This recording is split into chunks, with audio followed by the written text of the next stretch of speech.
Selamat pagi anak-anak Ibu. Puji Tuhan, pagi hari ini kita boleh kembali diberikan Tuhan kesehatan, kekuatan untuk memulai pelajaran kita. Kita siapkan hati kita untuk berdoa, lipat tangan, tutup mata, tundukkan kepala, kita bersatu di dalam doa. Terima kasih Tuhan buat kebaikan-Mu di dalam kehidupan kami. Hari ini kami mau memulai pelajaran kami. Tuhan berkati anak-anak-Mu yang sudah siap untuk belajar hari ini. Tuhan yang menjagai hati dan pikiran mereka. Terima kasih Tuhan Yesus, dalam nama-Mu kami berdoa dan bersyukur. Amin. Anak-anak, masih ingatkah kalian apa itu arti dosa? Dosa berasal dari kata hamartia yang berarti meleset atau tidak tepat sasaran, seperti anak panah yang ditembakkan tetapi tidak mengenai titik tengah atau yang berwarna merah itu. Dari pengertian itu, maka dosa berarti tidak sesuai dengan kehendak Tuhan atau disebut juga melanggar perintah Tuhan. Atau sederhananya begini, tidak sempurna. Ya nak ya? Seluruh manusia ketika dilahirkan telah membawa dosa. Wah, jadi kita ini semua berdosa.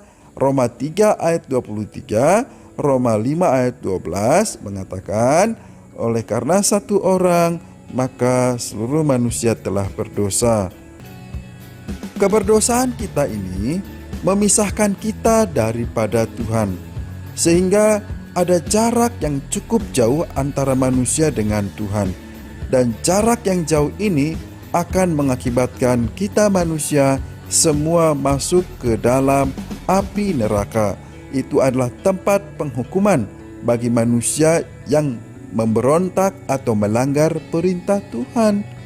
Manusia ingin selamat. Oleh karenanya, manusia berlomba-lomba berusaha sekuat tenaga untuk dapat menyelamatkan dirinya supaya masuk ke surga. Tetapi apapun yang diusahakan tidak akan bisa membuat manusia masuk surga. Coba perhatikan gambar berikut. Ada seorang yang tenggelam. Dia mencoba untuk menyelamatkan dirinya sendiri.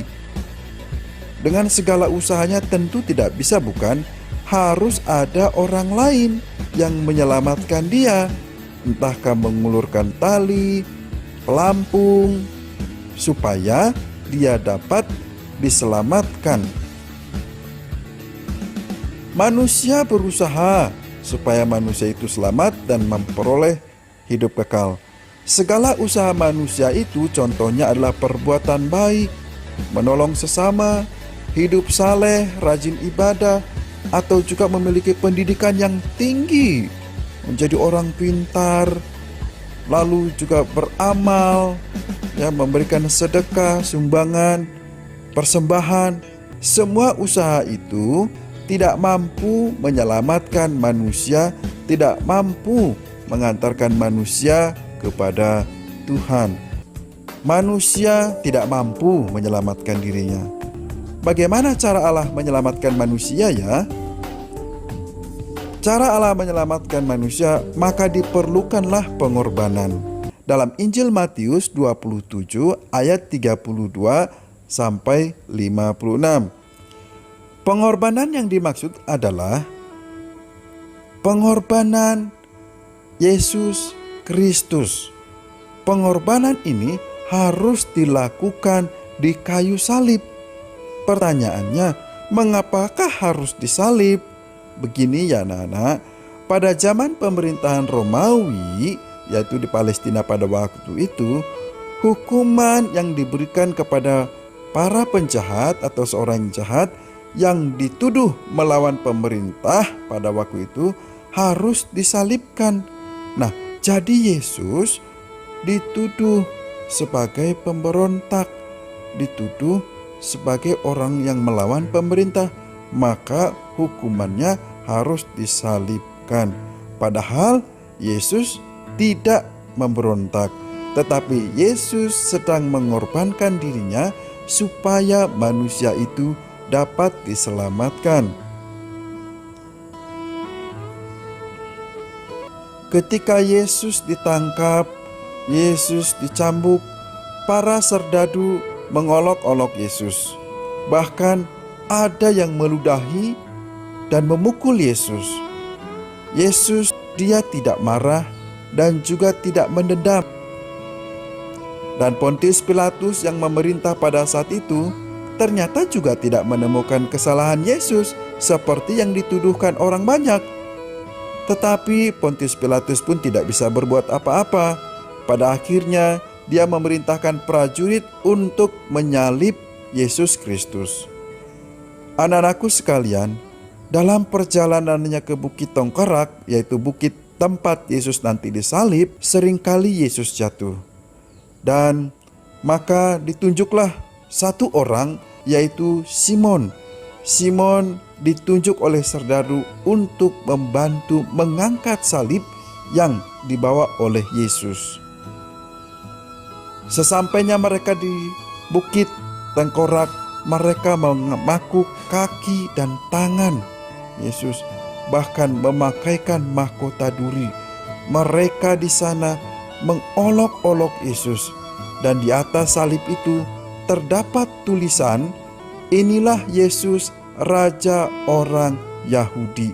Wah, mereka mengolok-olok Yesus bahwa Yesus adalah Raja orang Yahudi, begitu ya. Lalu orang-orang yang di sampingnya juga ada yang mengolok dia, sampai mengatakan, "Kalau engkau raja, turunlah dari tempat itu." Ya. Dan imam juga ada yang mengolok, bahkan berkata seperti ini, "Jika benar engkau anak Allah, turunlah dari kayu salib itu." Ketika Yesus mendengar hal itu, Yesus berdoa kepada Bapa di sorga. Dia berkata, "Bapa, ampunilah mereka, karena mereka tidak tahu apa yang mereka lakukan." Dan ketika hari siang, maka hari itu berubah menjadi gelap. Yesus menyerahkan nyawanya kepada Allah, dan dia berkata, "Sudah selesai." Anak-anakku, pengorbanan dan kematian Yesus Kristus telah membebaskan kita dari kutuk dosa dan hukuman kekal. Kita telah dimerdekakan, kita telah dibebaskan dari hukuman dosa.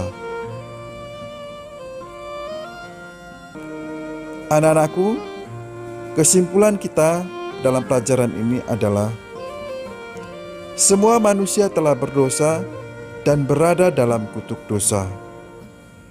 Yang kedua, segala usaha dan perbuatan baik manusia tidak dapat menyelamatkan manusia dari hukuman dosa. Allah menunjukkan kasih-Nya dengan mengutus Yesus Kristus hingga mati di kayu salib. Yang keempat, pengorbanan dan kematian Yesus Kristus di kayu salib membebaskan manusia dari hukuman dosa. Pengorbanan dan kematian Yesus Kristus mendamaikan manusia dengan Allah.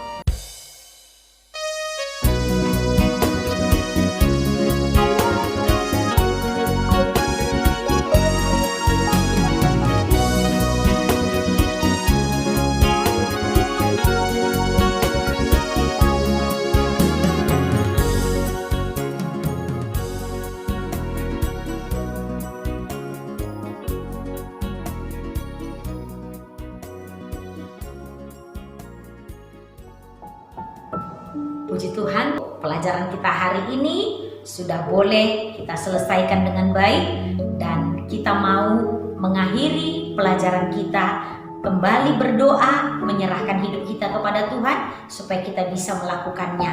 Mari kita bersatu di dalam doa. Terima kasih Tuhan Yesus yang baik buat pelajaran kami hari ini.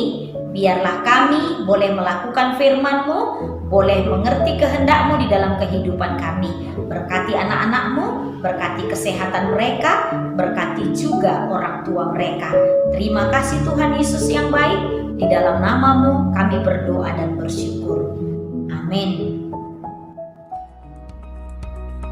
Ya, kita bersyukur hari ini kita sudah boleh menyelesaikan pelajaran kita. Kita tetap semangat, jaga kesehatan, tetap sukacita, rajin berdoa, dan baca Alkitabnya supaya kita juga boleh menjadi anak-anak Tuhan yang menyenangkan hati Tuhan. Tuhan Yesus memberkati. Sampai jumpa lagi. Shalom.